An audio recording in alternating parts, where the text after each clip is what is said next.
ಹಜರತ್ ಟಿಪ್ಪು ಸುಲ್ತಾನ್ ಶಹೀದ್ ರೆಹಮತುಲ್ಲಾ ಅಲೈ ಅವರ ಜಯಂತಿಯ ಪ್ರಯುಕ್ತ ಇಂದು ಬೀದರ್ ನಗರದಲ್ಲಿ ಮಾನವ ಹಕ್ಕು ಆಯೋಗ ಚಳುವಳಿಯ ಜಿಲ್ಲಾಧ್ಯಕ್ಷರಾದಂಥ ರಾಹುಲ್ ರಾಯ್ ಹಾಗೂ ಅಯಾಜ್ ಖಾನ್ ಹಾಗೂ ಬಬ್ಲು ಇತರರು ಸಂಗಡಿಗರಿಂದ ಒಂದು ಬ್ಲಡ್ ಡೊನೇಷನ್ ಕ್ಯಾಂಪನ್ನು ಆಯೋಜಿಸಲಾಗಿದೆ. ಈ ಬ್ಲಡ್ ಡೊನೇಷನ್ ಕ್ಯಾಂಪರಿಂದ ಅನೇಕ ಜನರಿಗೆ ರಕ್ತದಾನ ಮಾಡುವುದರಿಂದ ಅನೇಕ ಜನರಿಗೆ ಸಹಾಯವಾಗುವಂಥ ಒಂದು ಪರಿಸ್ಥಿತಿ ನಿರ್ಮಾಣವಾಗುತ್ತದೆ.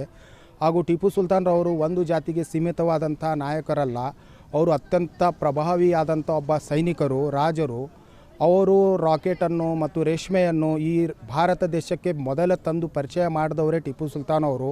ಅವರು ಯಾವ ಜಾತಿಗೆ ಸೀಮಿತವಿಲ್ಲದ ಕಾರಣ ಅವರು ಸ್ವಾತಂತ್ರ್ಯದ ಹೋರಾಟಗಾರರಲ್ಲಿ ಪ್ರಮುಖ ಪಾತ್ರ ವಹಿಸಿರುವಂಥ ದೊಡ್ಡ ಅತ್ಯಂತ ಸೇನಾನಿ. ಅವರ ಬಗ್ಗೆ ಮಾತನಾಡಲಿಕ್ಕೆ ಯಾವ ಭಾಷೆಗಳಲ್ಲೂ ಉಳಿದಿಲ್ಲ. ಯಾಕೆಂದರೆ ಅವರ ಬಗ್ಗೆ ಸಾವಿರಾರು ಜನ ಏನು ಬೇಕಾದರೂ ಹೇಳ್ಬೋದು, ಆದರೆ ಇತಿಹಾಸ ಹೇಳುತ್ತೆ ಟಿಪ್ಪು ಸುಲ್ತಾನ್ರವರು ಸ್ವಾತಂತ್ರ್ಯ ಹೋರಾಟಗಾರರಲ್ಲಿ ಈ ದೇಶದಲ್ಲಿ ಪ್ರಮುಖರು ಅಂತ ಇತಿಹಾಸವನ್ನು ತಿಳಿಸಿಕೊಡುತ್ತದೆ. ಆದರೂ ನಮ್ಮ ರಾಹುಲ್ ಹಾಗೂ ಇತರರು ಕೂಡಿಕೊಂಡು ಒಂದು ಬ್ಲಡ್ ಡೊನೇಷನ್ ಕ್ಯಾಂಪ್ ಜಯಂತಿ ಮಾಡುತ್ತಿರೋದು ಎಲ್ಲರಿಗೂ ಒಂದು ಅನುಕೂಲವಾಗುವಂಥ ಸ್ಥಿತಿ. ಇಂಥ ಅನೇಕ ಕಾರ್ಯಕ್ರಮಗಳನ್ನು ಅವರು ಮಾಡೋದರಿಂದ ಜನರಿಗೆ ಅನುಕೂಲವಾಗುತ್ತದೆ ಅಂತ ನಾನು ಹೇಳಲು ಇಚ್ಛಿಸುತ್ತೇನೆ.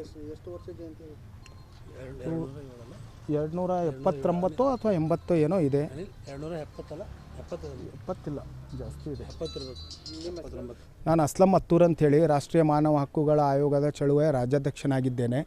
ನನ್ನ ನೇತೃತ್ವದಲ್ಲಿ ರಾಹುಲ್ ಅವರು ಬೀದರ್ ಜಿಲ್ಲಾಧ್ಯಕ್ಷರಾಗಿ ಕೆಲಸವನ್ನು ಮಾಡುತ್ತಿದ್ದಾರೆ. ಇವತ್ತಿನ ಟಿಪ್ಪು ಸುಲ್ತಾನ್ ಜಯಂತಿ ಅಂಗವಾಗಿ ಬ್ರಿಮ್ಸ್ ಹಾಸ್ಪಿಟಲ್ ಒಂದು ಬ್ಲಡ್ ಬ್ಯಾಂಕ್ನಲ್ಲಿ ಇನ್ನು ಮಾನವ ಹಕ್ಕುಗಳ ಚಳವಳಿ ಆಯೋಗದ ಜಿಲ್ಲಾಧ್ಯಕ್ಷರು ಹಾಗೂ ರಾಜ್ಯಾಧ್ಯಕ್ಷರು ಉಪಾಧ್ಯಕ್ಷರು ಸೇರಿಕೊಂಡು ಬ್ಲಡ್ ಕ್ಯಾಂಪ್ ಆಯೋಜನೆ ಮಾಡಿದ್ದಾರೆ. ತುಂಬ ಒಳ್ಳೆಯ ಸುದ್ದಿಯಾಗಿರ್ತದೆ. ಯಾಕಂದರೆ ಇವತ್ತಿನ ಈ ಬೀದರ್ ಜಿಲ್ಲೆಗೆ ಭಾಳಷ್ಟು ತಾಲೂಕುಗಳಿಂದ ಪರ ರಾಜ್ಯಗಳಿಂದ ಪೇಷಂಟ್ಗಳು ಬರ್ತಾವ್ರಿಗೆ ಭಾಳಷ್ಟು ಬ್ಲಡ್ ತೊಂದರೆ ಆಗಿರ್ತದೆ. ಅದಕ್ಕೊಂದು ಇದೇ ಒಂದು ಟೈಮ್ ಟಿಪ್ಪು ಸುಲ್ತಾನ್ ಜಯಂತಿ ಅಂಗವಾಗಿ ಏನು ಬ್ಲಡ್ ಕ್ಯಾಂಪ್ ಆಯೋಜನೆ ಮಾಡ್ಕೊಂಡ್ರೆ ಭಾಳ ಖುಷಿ ತರ್ತದೆ. ದೇವರವರಿಗೆ ಮತ್ತು ಅವ್ರ ಟೀಮಿಗೆ ಒಳ್ಳೆಯ ಒಂದು ಇನ್ನೂ ಮುಂದಷ್ಟು ಬೆಳೀಲಿಕ್ಕೆ ಒಂದು ಅವಕಾಶ ಮಾಡಿಕೊಳ್ಳೋದು ನನ್ನೊಂದು ಕೋರಿಕೆ ಆಗಿರ್ತದೆ. ನನ್ನ ಹೆಸರು ಪೀಟರ್ ಶ್ರೀಮಂಡಲ್, ಜಾಂಬು ವ್ಯವಸ್ಥೆಯ ಜಿಲ್ಲಾಧ್ಯಕ್ಷರು. ಈ ಟಿಪ್ಪು ಸುಲ್ತಾನ್ ಅವರ ಬಗ್ಗೆ ನಾನು ಮಾತನಾಡೋಕ್ಕೆ ಇಷ್ಟಪಡ್ತೀನಿ. ಯಾಕೆಂದರೆ ಅವರು ಒಂದು ದೇಶಕ್ಕಾಗಿ ಹೋರಾಟ ಮಾಡಿದ್ದಾರೆ. ಆ್ಯಂಡ್ ನಾವೇನು ಮಾಡ್ತೀವಿ, ಜನರ ಸೇವೆಗೋಸ್ಕರ ಒಂದು ಬ್ಲಡ್ ಕ್ಯಾಂಪ್ನ ಇಟ್ಕೊಂಡಿದ್ದೀವಿ. ಅಂದರೆ ಜನರಿಗೆ ಹೆಲ್ಪ್ ಆಗಬೇಕು, ಅನುಕೂಲ ಆಗಬೇಕು ಅಂತ ನಾವು ಯೋಚನೆ ಮಾಡಿಕೊಂಡು ಒಂದು ಟೀಮ್ ಮಾಡಿಕೊಂಡು ರಾಹುಲ್ ರಾವ್ ಅಧ್ಯಕ್ಷರಾದಂಥ ಜಿಲ್ಲಾಧ್ಯಕ್ಷರಾದಂಥ ಒಂದು ಟೀಮ್ ಮಾಡಿಕೊಂಡು ನಾವೊಂದು ಈ ಕಾರ್ಯಕ್ರಮ ಸ್ಟಾರ್ಟ್ ಮಾಡಿ ಸಡನ್ನಾಗಿ ಒಂದಿನಲ್ಲೇ ನಾಡಿದ್ದು 24ನೇ ತಾರೀಕಿಗೆ ಒಂದು ಬ್ಲಡ್ ಡೊನೇಟ್ ಮಾಡೋದಿದೆ. ಅಂದರೆ ನಾವು ಒಂದು ದಿನ ಮುಂಚೆನೇ ನಾವು ಪ್ಲ್ಯಾನ್ ಮಾಡಿಕೊಂಡು ಒಂದು ಟೀಮ್ ಮಾಡಿಕೊಂಡು ಇವನಸರಾಗಿ ಒಂದು ಬ್ಲಡ್ನ ಡೊನೇಟ್ ಮಾಡಬೇಕಂತ ನಾವು ಯೋಚನೆ ಮಾಡಿಕೊಂಡು ಈ ಕಾರ್ಯಕ್ರಮ ಸ್ಟಾರ್ಟ್ ಮಾಡ್ತಾಯಿದ್ದೀವಿ. ಆ್ಯಂಡ್ ಎಲ್ರಿಗೂ ಹೆಲ್ಪ್ ಆಗಬೇಕು, ಎಲ್ರಿಗೂ ಅನುಕೂಲ ಆಗಬೇಕು. ಸುಮಾರು ಜನ ಗೌರ್ಮೆಂಟ್ ಹಾಸ್ಪಿಟಲ್ಗೆ ಬರ್ತಾರೆ, ಸುಮಾರು ಒಂದು ದುಡ್ಡು ಇಲ್ಲದೆ ಬರ್ತಾರೆ. ಪಾಪ ಅವರಿಗೆ ಒಂದು ಬ್ಲಡ್ಗೆ ಸುಮಾರು 5,000 6,000 ಕೊಡು ಅಂದರೆ ಎಲ್ಲಿಂದ ಕೊಡ್ತಾರೆ ಹೇಳ್ರಿ.